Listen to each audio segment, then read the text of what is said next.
My name is Victoria Taylor Roberts. That is a professional name. I've had loads of names through my life, but Victoria Taylor Roberts is the one that I use for most of my writing work. And I began writing as a very small creature. I was very young. I was in single figures when I started writing short stories and things, and then quickly adapted to writing little mini plays that me and my friends would put on for our parents, and look silly and make fools of ourselves.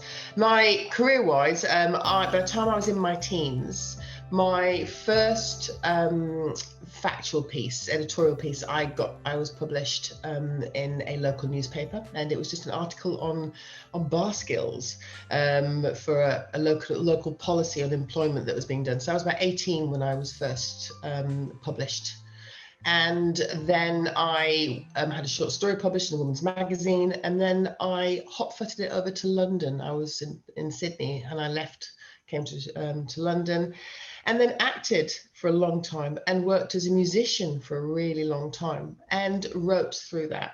So the writing for me has just spanned every genre that took my interest at the time, really. So everything from short stories, factual information, so short columns, through to short plays, then on to longer plays, and then some really bad attempts at writing film, pretty horrible attempts at writing film when I was in my late teens, early 20s, and evolved from there.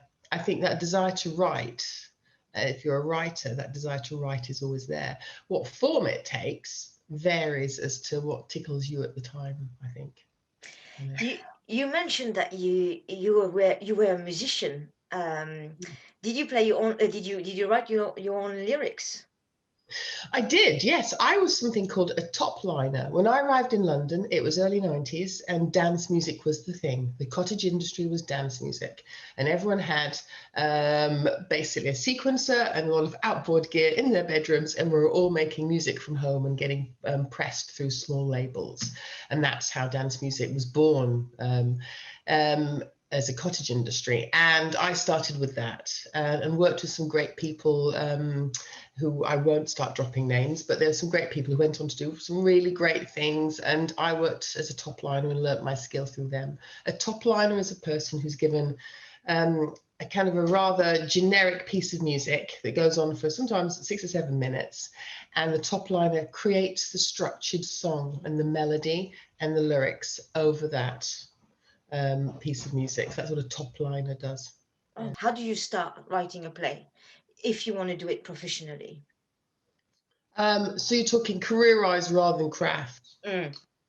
I'm one of those big believers that the minute you begin to write, you're a writer. And credibility and professional, as in being paid for it, are different issues entirely. But as a writer, I think that you sit down and you begin to write. And the idea is that for me, the first thing I would say for a person writing is to have that idea that you really want to express, and to spend some time going for long walks, thinking about who those people are in your story world, etc., and write the thing.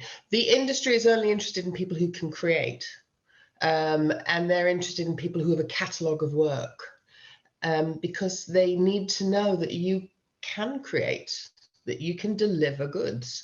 So begin to write as much as you can, and let it be rubbish. Let the first lot of stuff be rubbish. That is an important part of the process. You know what I mean? And I think career-wise, I could accelerate it straight as to who you show it to, what you do. People are too keen to get to that point. But unless you have a craft first, you've nothing to show anybody. So the first thing to do for a playwright who wants to go into the profession is begin to write. Make sure you're writing, and build that into your life. Let's say that the young writer wrote the play, and he wants to produce it on a small level to start producing craft. Where does he start? Where does she start? In terms of producing your own play? Oh gosh, now that's a whole of a skill set. A writer is not necessarily a producer. Okay. They're not. So in terms of wanting to produce it because you want to make your own opportunities, you want to be seen, then it's really about thinking about then you have to become a lot of other things. Because if you're a beginner, you can be a one-man band, which means that you're not only becoming, you're not only the show's writer, or you're also its casting director. You are a person then, unless you have a lot of money at your disposal, you are casting director, script editor, and a producer, assistant producer, and also, the PR person. And you have to be the person who goes out and interacts with the venues, trying to find the venues. You become a massive number of things. So I would say start incredibly small.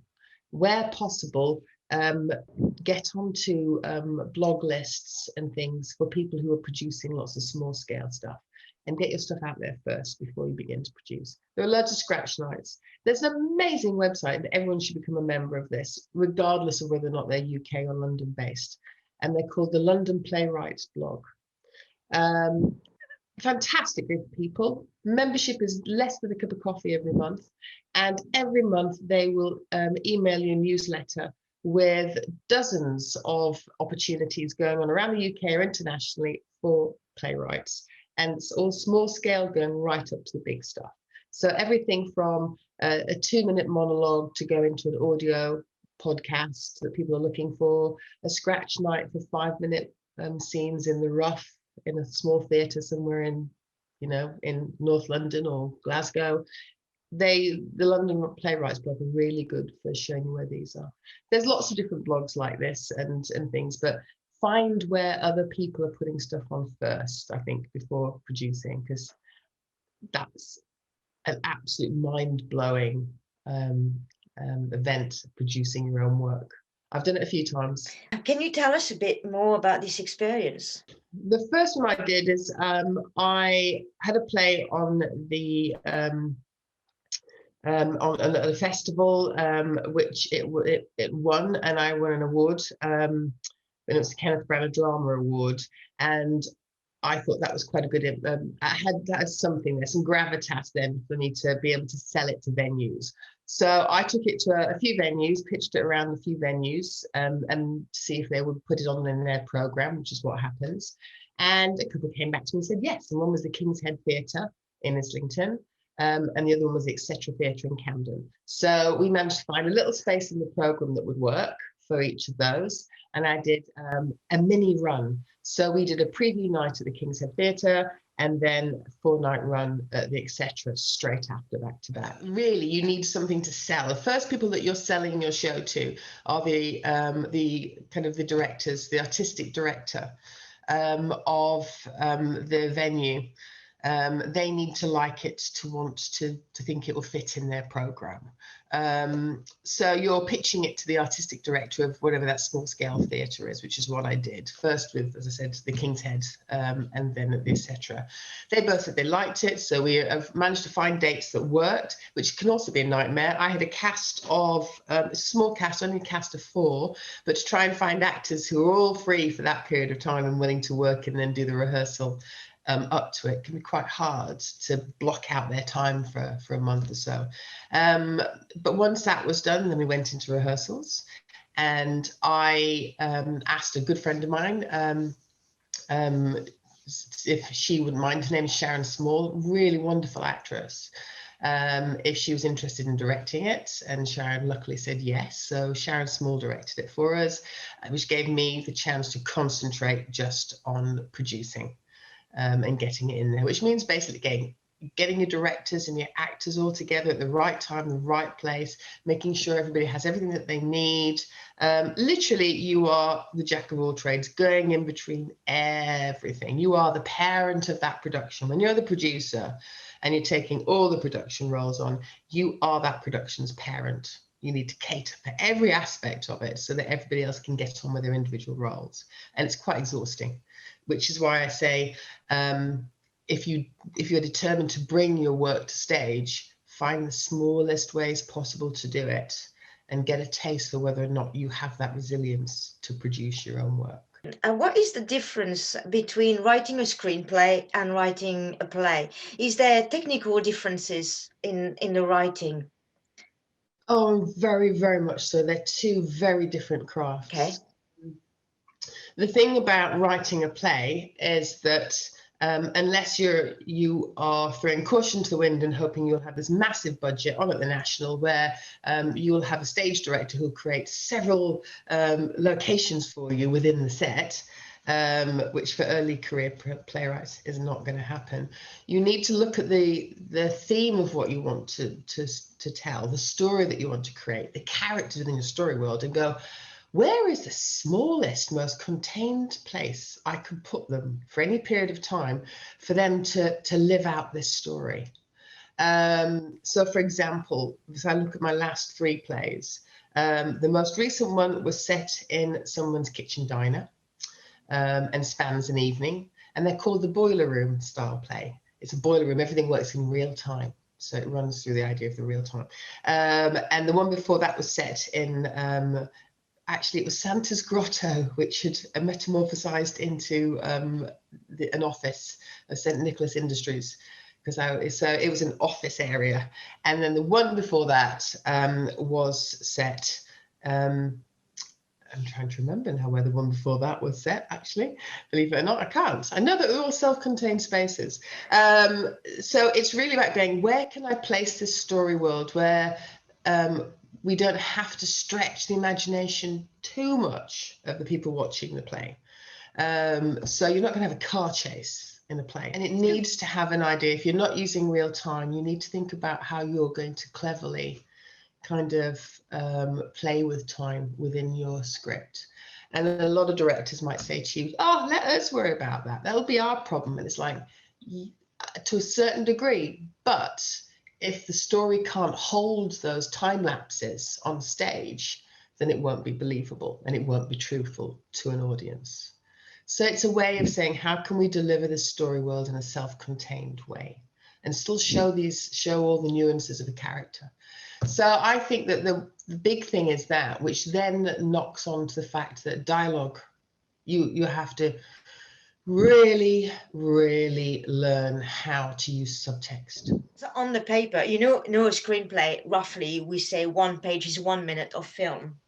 What is it in the rule in playwriting? With playwriting, it's kind of more static, actually, because I think there really is that idea of making that decision. You go, okay, this is either going to be a minute per page, or I tend to work at, because I know how I write and what I write, it's usually it's often about 30 seconds per page, so or 2 pages, about 2 pages per minute, because mine is dialogue heavy. Mine is very fast paced.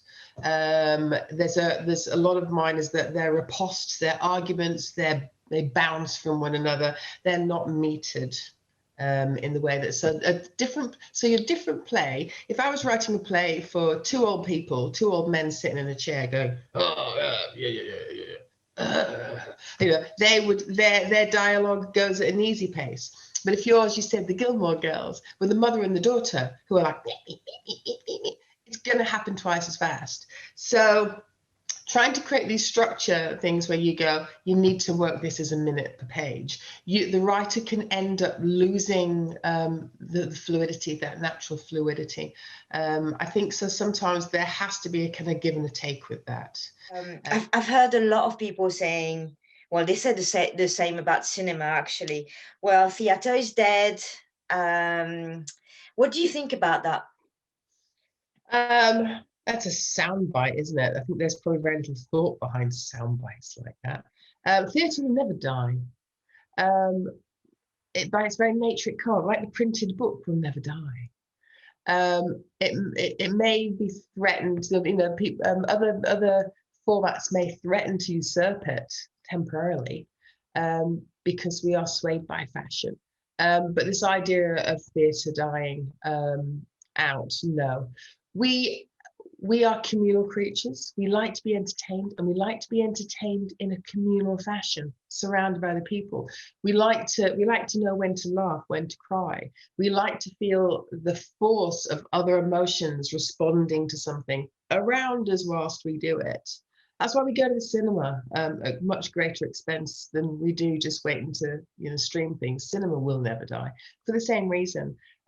We want to share our drama, and I think that for that reason alone, absolutely, it will be here for a long time to come. There are different journeys writers go through, and when you're starting out, you're very fixated on being recognised as being a writer. And that's a big thing, I think, really, because you're searching to overcome that imposter syndrome. And then when you've written for a good number of years, you kind of go, yeah, I don't care what you think. I'm a writer because I write things. This is what I do. I write things. I'm a writer. And that idea of that credibility, that idea of the being seen, being recognized, being acknowledged, tends to fade away a little bit. And my worry about whether or not someone's going to get seen by 100,000 people or just 1,000 people isn't why, at the end of the day, when I sit down at the desk and start to write my next story, that's not what I'm thinking about. Because for me, I can't find truth in that story if I'm worried about whether or not that story is going to reach thousands and thousands of people. That's not why the story is written.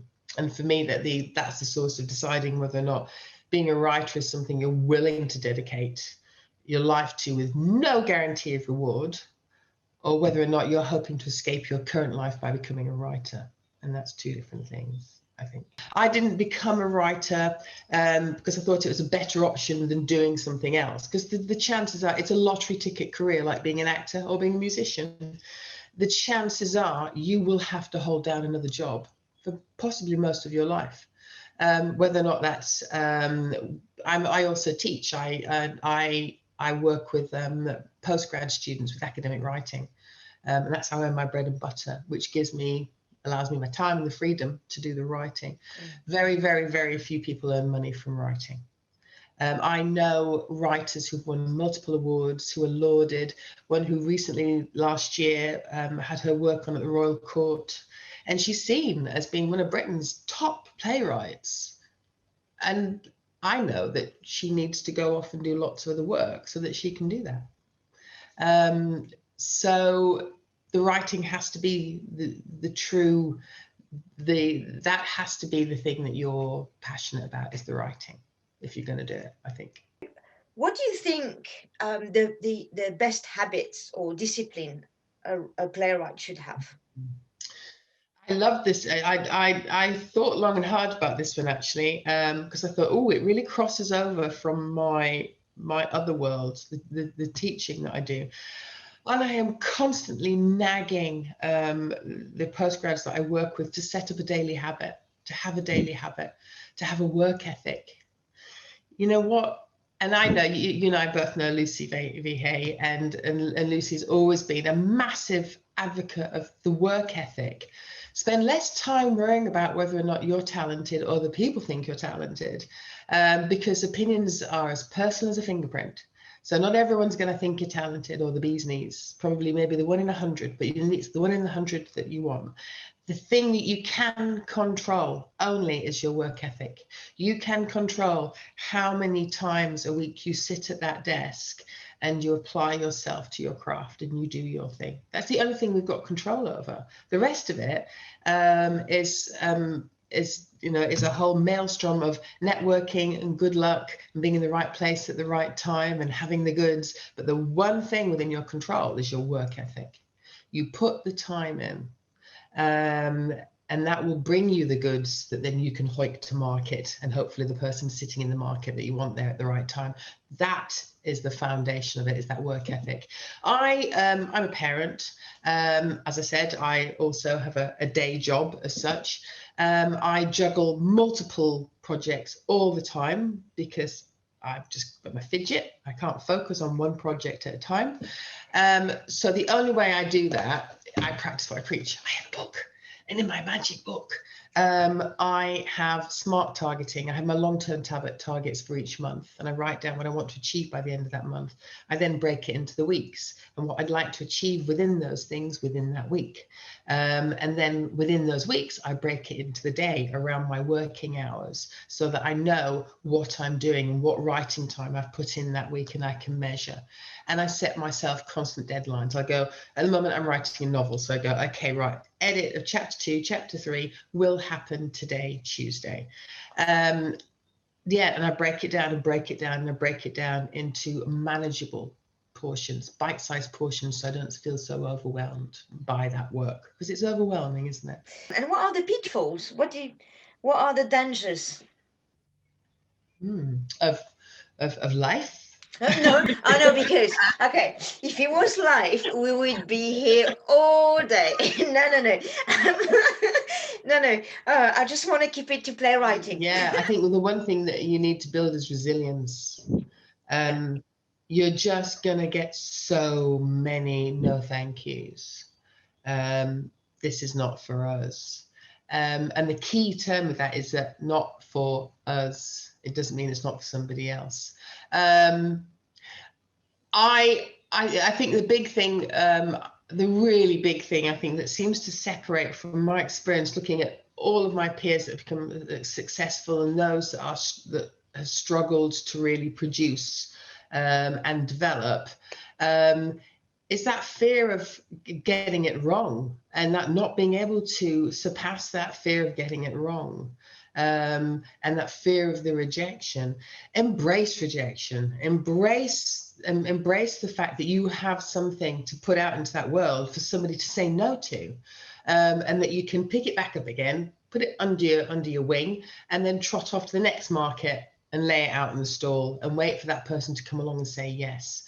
The biggest thing, it's such a hindrance, isn't it? If you're worried about people saying no, it can stop you producing work. If you're constantly worried about whether or not you have the right. I had this conversation with an industry professional yesterday. Don't wait to be given permission to write. Never wait to be given permission to write. Just write, create, and never wait for permission to put it out there. Put it out there anyway. I think that's our own universal issues with self-esteem that can really impact creative people, and you have to kind of find a way of dealing with that and getting over that and embracing that fear that something is frightening. Just because it's frightening or intimidating doesn't mean you shouldn't try it anyway. I think that's a big thing for creatives, all types of creatives, I think.